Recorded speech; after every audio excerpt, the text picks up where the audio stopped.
Hello everybody, स्वागत है आप सभी का हमारे यूट्यूब चैनल स्टडी सेट पर।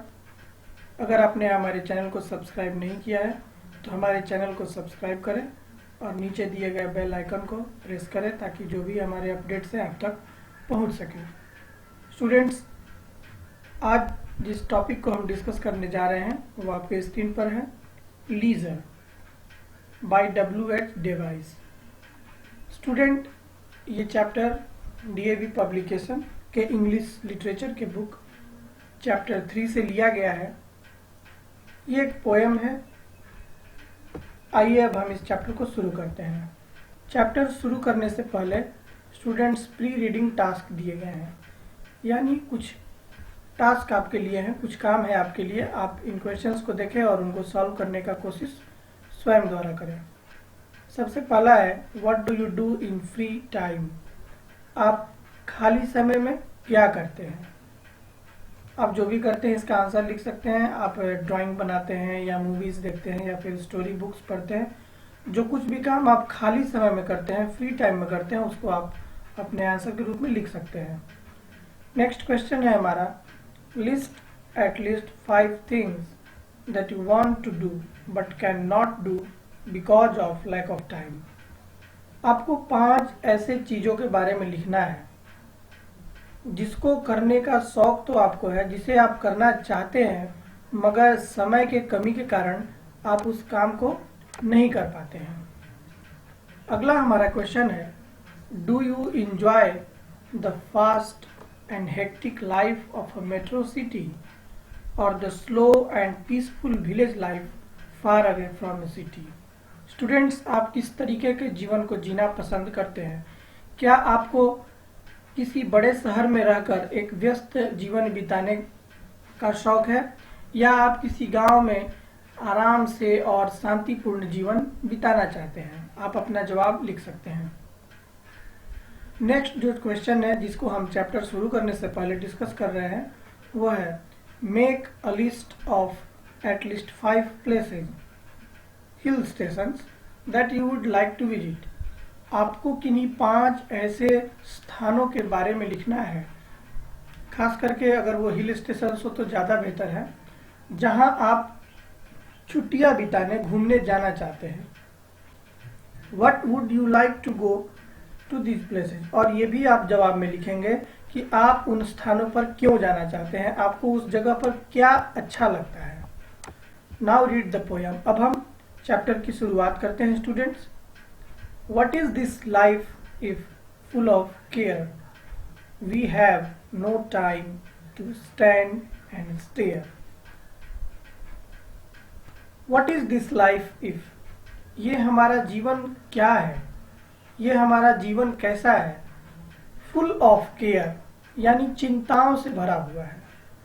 स्टूडेंट्स, हमारा ये जो लाइफ है, अपने इस लाइफ में हम डिफरेंट वर्क्स को लेकर, डिफरेंट कामों को लेकर परेशान रहते हैं, चाहे वो कोई भी हो, चाहे वो एक अच्छे कंपनी में काम करने वाला इंसान हो या कोई लेबरर हो। हर किसी को, आप स्टूडेंट हैं, आपको भी अपने लाइफ में अपने होमवर्क्स को लेकर, अपने स्टडीज को लेकर आप काफ़ी चिंतित रहते होंगे। तो ये हमारा जीवन जो है ये फुल ऑफ केयर है, यानी चिंताओं से भरा हुआ है। We have no time to stand and stare. और इस बिजी लाइफ में हमारे पास समय नहीं है कि हम रुकें, हम ठहरें।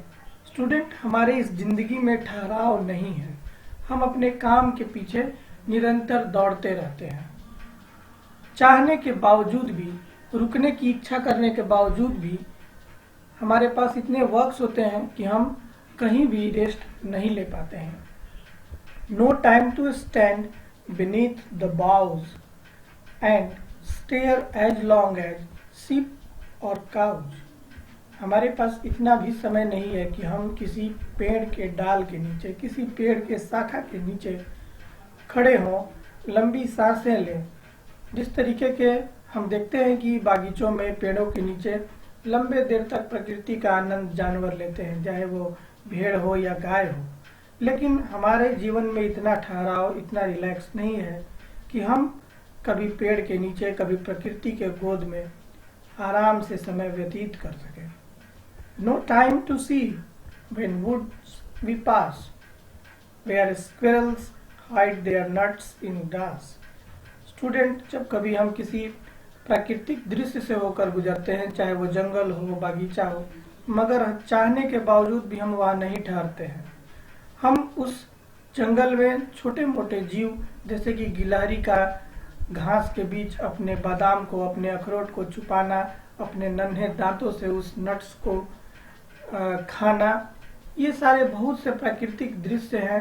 किस तरह कोयल पेड़ पर आवाज करती है, किस तरह तोते उड़ते हैं। इसके अलावा और सारे मनोहर प्राकृतिक दृश्य हम नहीं देख पाते हैं।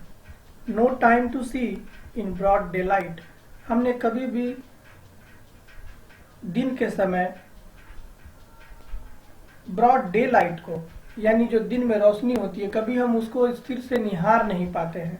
Streams full of stars like skies at night. ना ही कभी हम रात्रि के समय आसमान में टिमटिमाते हुए तारों का आनंद ले पाते हैं। No time to turn at beauty's glance and watch her feet how they can dance. Students, हम इस प्रकृति के झलक को, इस प्रकृति के चमक को स्थिर से नहीं देख पाते हैं, नहीं ऑब्जर्व कर पाते हैं। And watch her feet how they can dance. प्रकृति जो है किस तरह नृत्य करती है, किस तरह अपने रंग बदलती है, हम इसका अनुभव आज के इस शहरी भाग दौड़ भरे जीवन में नहीं देख पाते हैं। No time to wait till her mouth can and reach the smile her eyes began. हम प्रकृति के मुस्कान को नहीं देख पाते हैं, किस प्रकार प्रकृति अपने मुस्कान को फैलाती है हमारे सामने, किस तरीके से प्रकृति जो है हमारे सामने खुशियाँ लाती है। सुबह से शाम कब होता है, शाम से रात कैसे होता है, किस तरह मौसम परिवर्तन होता है, कभी बारिश होता है। इन प्राकृतिक घटनाओं को हम सूक्ष्मतम रूप से ऑब्जर्व नहीं कर पाते हैं, चूँकि हमारा जीवन काम से, चूँकि हमारा जीवन व्यस्तताओं से भरा हुआ है। A poor life this is full of care. हमारा ये जीवन काफ़ी हम पुअर तरीके से, आप कह सकते हैं कि इस लाइफ को हम एक सुखद तरीके से नहीं गुजार पाते हैं, क्योंकि हमारा ये लाइफ चिंताओं से भरा हुआ है। We have no time to stand and stare. हमारे पास कहीं भी ठहरने का, प्रकृति की सुंदरता को एक टक से निहारने का समय नहीं है। तो स्टूडेंट्स, इस प्रकार से हमने इस पोएम को कंप्लीट किया, जिसको W.H. डेविस ने लिखा है। यहाँ पर छोटा सा इंट्रोडक्शन है पोएट के बारे में। W.H. Davis has personified the beauty of the world around us। इस पोएम में हमने देखा है कि किस प्रकार से कवि W.H. डेविस जो है वो प्रकृति में विद्यमान वस्तुओं का, प्रकृति की सुंदरता का चरित्र चित्रण करते हैं, उसका व्यक्तिकरण करते हैं। Which many often fail to observe because of a lack of leisure। इसमें यही उन्होंने बताया है कि चूंकि मनुष्य के पास खाली समय नहीं है, मनुष्य के पास जो उसका लाइफ है वो काफ़ी बिजी शेड्यूल से भरा हुआ है। और अपने इस जीवन में अपने व्यस्तताओं के कारण मनुष्य जो है प्रकृति के सुंदरता का आनंद नहीं ले पाता है।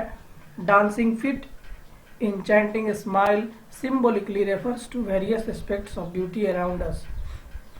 इसमें प्रकृति के नाचने और मुस्कुराने जैसे शब्दों का इस्तेमाल कवि ने किया है। यहाँ पर इन शब्दों का मतलब है कि प्रकृति के विभिन्न पहलुओं को जानना, प्रकृति के विभिन्न सुंदरताओं के बारे में जानना। स्टूडेंट्स, इस प्रकार से हमने इस चैप्टर को कंप्लीट किया। इसी चैनल के माध्यम से हम क्वेश्चन आंसर भी आपके सामने रखेंगे। Thank you very much।